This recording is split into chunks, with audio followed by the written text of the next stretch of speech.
Yo, what's up, YouTube? This is your boy Alex, and today's Friday morning. Good morning. This is going to be another good, exciting YouTube video, but before I start my YouTube videos, I always have to do a lame disclaimer in a lot of my fun, exciting YouTube videos, because if I don't do them, then YouTube going to be like, hey kid, I thought we told you to give your audience, your mature audience, a lame disclaimer.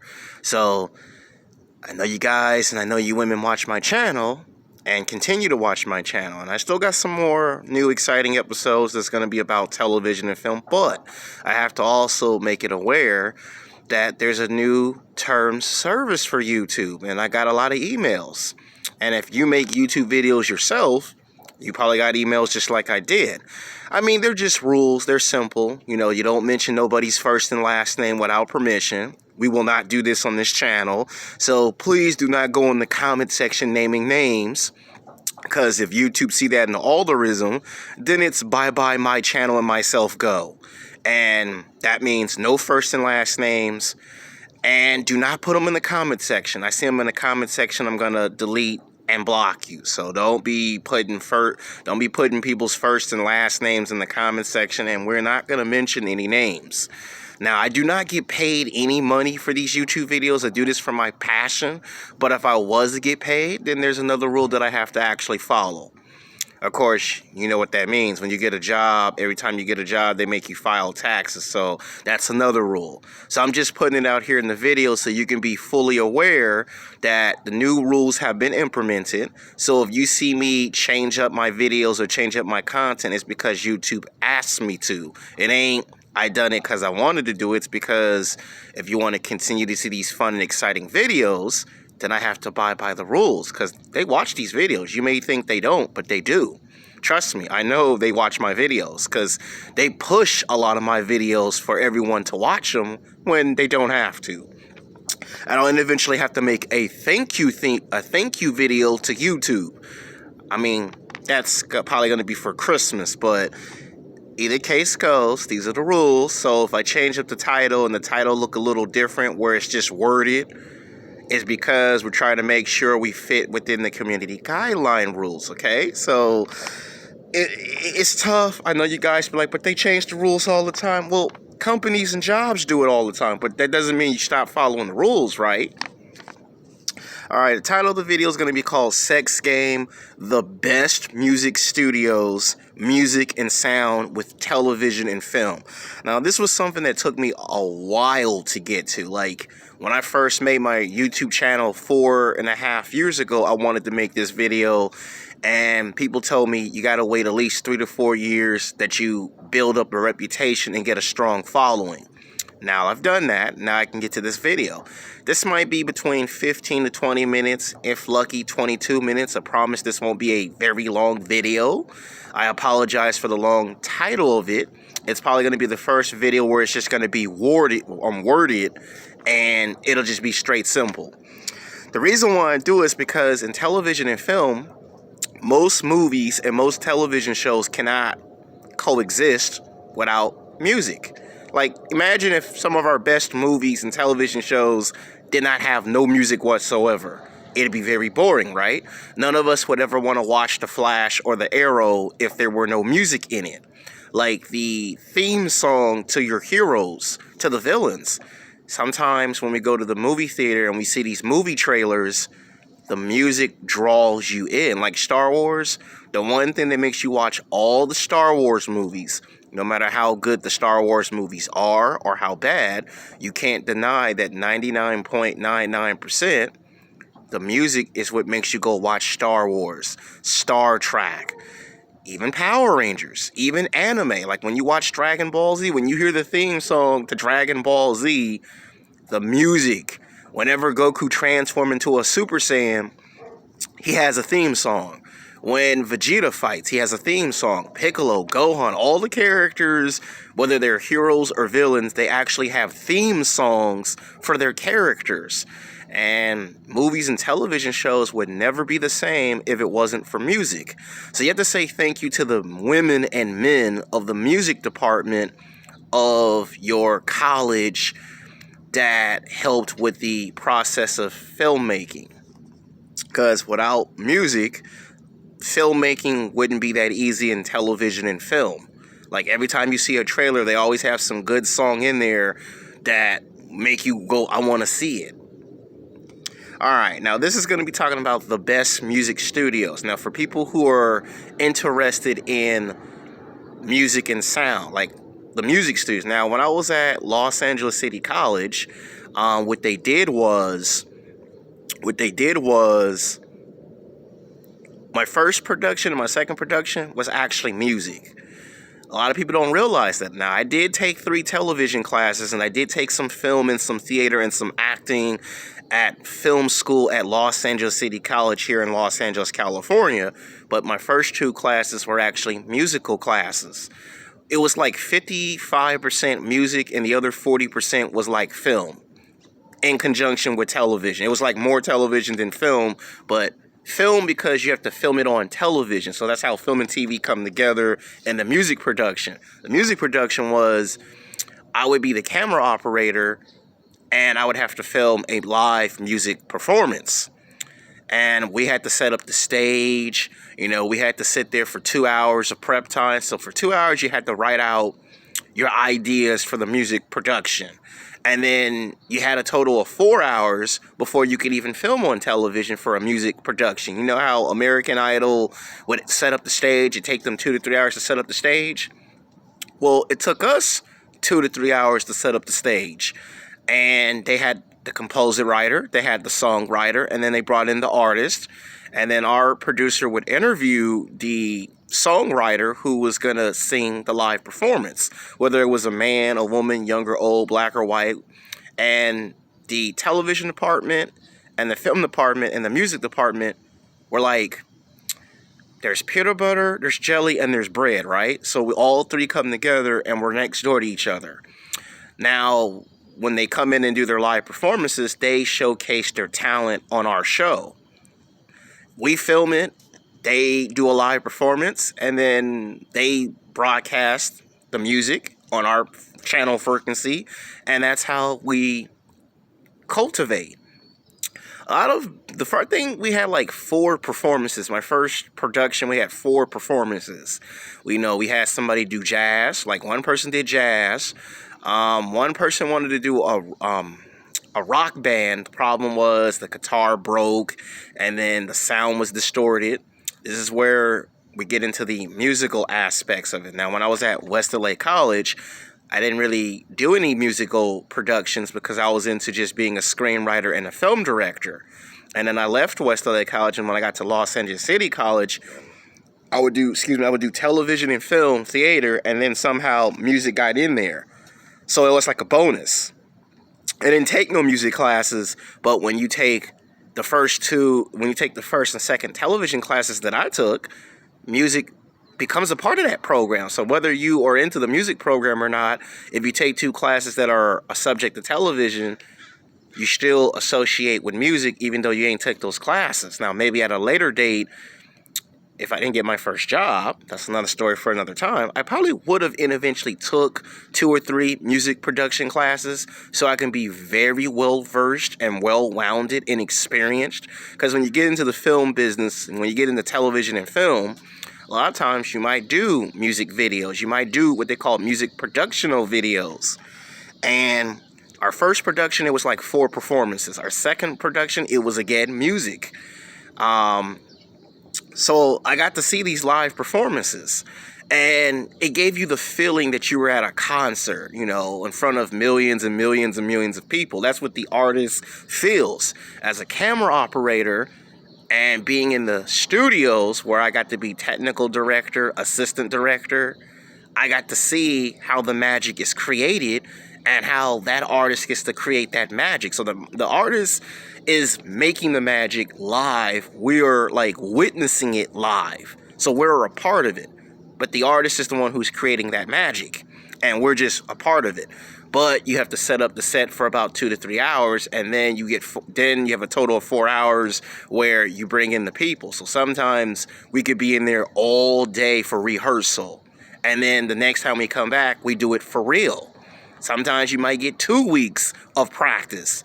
And then the very next week come up, you got to do one more rehearsal. So sometimes we might do 3 rehearsals for, come every Tuesday, every Thursday, and then that's 1 week. So that's 2 times we practice. The third time might actually be for real, like my producer said. The only time we do 3 practices and then the 4th time we do a real live performance is if the first rehearsal was not very well done. Like, a producer can get mad if a camera operator makes a mistake with the camera, if you don't do multi-cam shots, and if the artist gets what they call stage fright. That means they forget their lines, they forget their words. First they got to sit in the makeup chair for 30 minutes, then they have to memorize their lines, then they have to rehearse, and then after we do it twice, the 3rd time it's usually for real. We do a live, full-blown music performance and our television set, filming it live. Sometimes we might do 3 rehearsals, and then the 4th time it's done live. And you don't want to make no mistakes while doing a live performance live. You don't want the producer to be angry and upset, because then you gotta add some stuff, take some stuff out, re-edit it. Sometimes the music might be too loud, sometimes it might be too low, so you got to adjust the sounds. I learned that in the studio. So in the studio, I learned the musical aspects of music production. All right, coming in at number 5 is Paramount Pictures. Now, Paramount Pictures is a good recording production. They don't just do television and film, they also have their own music studios. And if anyone ever graduates from high school and college, I recommend Paramount Pictures. Just look at some of our big-time Marvel movies. A lot of our Marvel movies, when you listen to the soundtracks, you get the feel of classical music, and then they're able to get a pianist and make the music good. So the music composer comes in and sometimes captivates. So that's pretty good for Paramount Pictures. That's why all their soundtracks of their music is so good. And when they do their trailers, like Star Trek, when J.J. Abrams remade Star Trek, the very first movie that he reboot, the music was so good that's the reason why I went to go see the first Star Trek reboot that he did, because the music was that good. Coming in at number 4 is Warner Brothers. Now, they also do television and film, and they do have a sound recording studios. Now, back when I went to the lot, Warner Brothers lot, that was like 14 years ago when I was a kid, I never got a chance to see their music studios because it's such a big studios that it would take you like almost 3 to 4 hours, the whole day basically, to try to see it. Like, I could hear the music, but I couldn't find the studio lot because they had like different sections. They got like anywhere from like 1 to like 20 different lots in this big theme park at Warner Brothers. And you could get lost trying to find a set. Like, there's television sets, there's film sets, and then there's music studios on the other side of it. And I could hear all this music. And some of the best recording artists that you know in hip-hop and R&B do go to these studios, and they put out their albums. So they go in the studios and do their songs, and then 5 months or 9 months later or a year later, it gets onto the radio and you can hear it. That's when you can hear the producer be like, nah, play it back. Nah, that ain't good. Man, that's too long. Man, cut the song. It's too short, make it longer. Oh, that's too long, cut it short. I could hear that, but I couldn't find them. That's another good place to go to is Warner Brothers Music Studios. They have a music division.